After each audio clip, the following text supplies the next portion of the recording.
Welcome back, everybody. We decided we're going to revisit this Marion Pike painting. The thing that concerns me about this painting is this frame. Now, normally I tell people when you buy a historical painting, don't change the frame. But this is a bit of an exception. This is probably mid 20th century. It's not particularly old. And the frame isn't really doing this painting any favors. The first thing I noticed was there's a big gap between the artwork and the frame here. I can put my little knife right in it. And that's because the clips on the back have weakened. They're not strong enough to hold the painting in the proper place anymore. The other problem I noticed is that there's significant gapping in the corners of this frame. Right there, look at that. I can put it right through.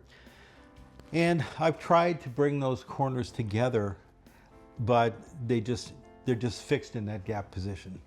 So this frame pretty well has finished its job for this painting. It's at the end of life. It's not particularly valuable. It's got quite a bit of damage on it.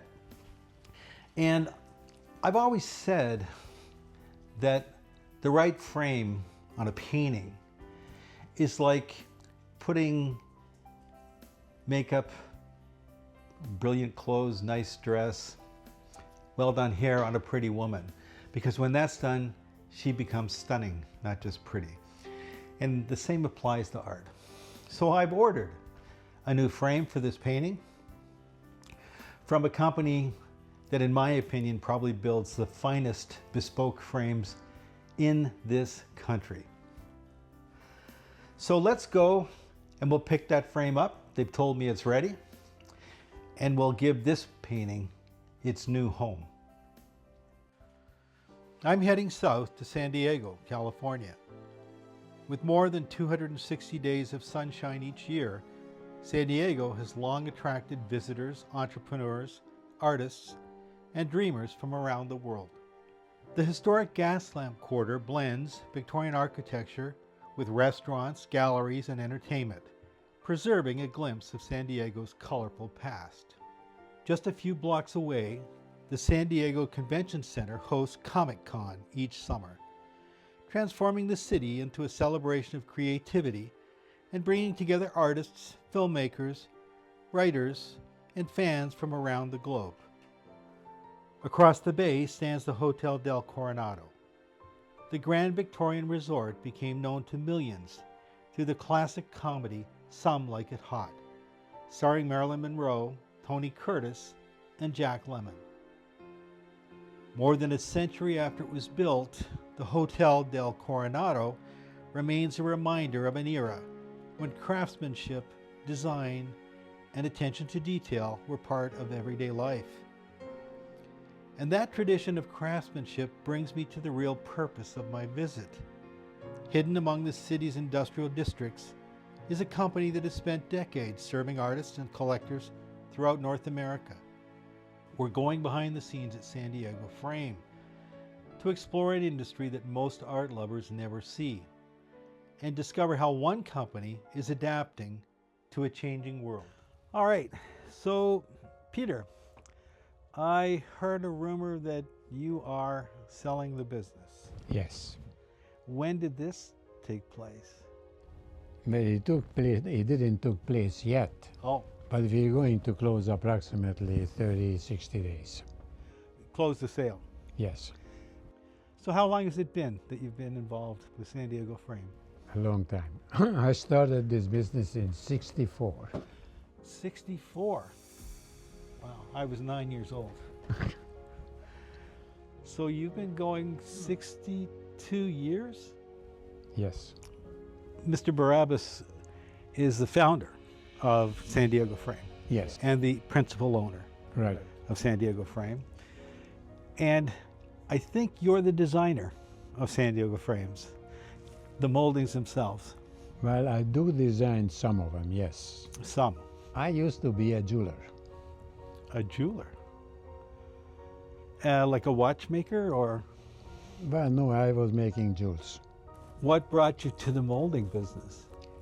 Well, I emigrated here to U.S. in '64. And then I was looking for a business what is an export from Mexico to sell something here. And they recommended me to making picture frames. As I understand it, you manufacture, your factory is in Mexico, It's in Tijuana, Mexico, yes. across the border. We're in San Diego, Right. right? Chula Right. Vista, actually, right next to the border. Was there a significant advantage to making your molding in Mexico as opposed to United States or Well, the California? advantage is number one is economics. Economics. It's much cheaper. Right. And the Mexican people, they're very artistic. And they're very hard and they're working. very good. They're very hard working And hard too. workers, Yeah. yes. The finishing is of the molding is of your molding is extremely well done. Right. It's consistently good everywhere. I've ordered many frames from San Diego Frame. I have never had a problem. Not one of them was a problem. The finish was perfect every single time. And that's just a testament to how good your workers are. They are very good. How many people are involved in your factory in Mexico? Well, I used to have the factory when it was on the top. We used to have 450 employees. And then China came into the market. And now we bought a lot of machinery at that time. And we are down right now in 62 people. From 450 to 62. And we have a factory, it's 100,000 square feet. 100,000 square feet. So that's a major factory. You have a lot of stickers, lines, finishing lines, Everything we do. paint booths, all that. Everything. Everything. I think that your frames are more, my impression is they're more directed towards the working artist, the professional artist, Correct.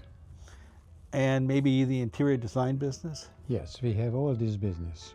That's We're selling to designers, we're selling to artists and galleries. And the wholesale business per se, distributors, it's really shrinked. I noticed that. So, Not what it used to be. right. But there's still a pretty vibrant market out there for top quality frames. Yes. I'm that not is- talking about the stuff that's coming from China that's just mass produced and cheap. Yeah, And a lot of times it's Yeah, we cannot be cheap because we really put a lot of work and a lot of effort to our product. and that's obvious. I can just look at any one of your moldings and I see a number of profiles, like a combination of profiles or moldings to create that specific profile. It's not easy to do. Right. And the finishing of those profiles is not easy to do. It's a master craft, I think, and hopefully it's going to continue. So this is a very good example of what San Diego Frame can do. This is an amazing molding. If you look at this molding by profile, you can see there are 1, 2, 3, 4 different parts that are put together to compose that molding profile. This is the liner, this is the scoop, and this here is, you told me it's The campo. this is the campo. And that campo is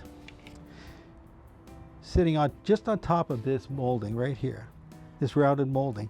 This is a material, I'm not sure what it is. Is it a resin? Yeah, it's a resin. It's a resin.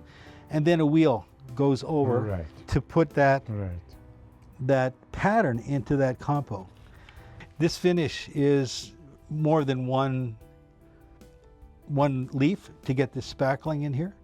No, that's comes after. After you put the leaf, then you put there the finishes. You put the finishes after the fact. Right. Just beautiful. You know what? I actually have had experience with this coating. Yes. Because when you put a molding through a chopper and your knives aren't sharp, it'll chip off, and then you've got a problem because you can't replace it. Exactly, you have a problem. There you go, people. That's a masterpiece. This is a hidden masterpiece.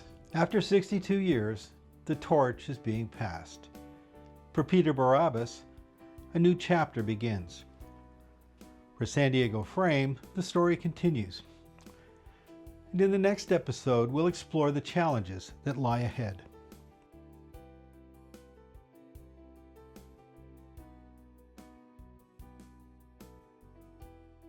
If you'd like to go deeper than what I share here on YouTube, visit johnsumner.com/insider. Join my email list and I'll share upcoming projects with you and private releases before they're announced publicly. johnsumner.com/insider.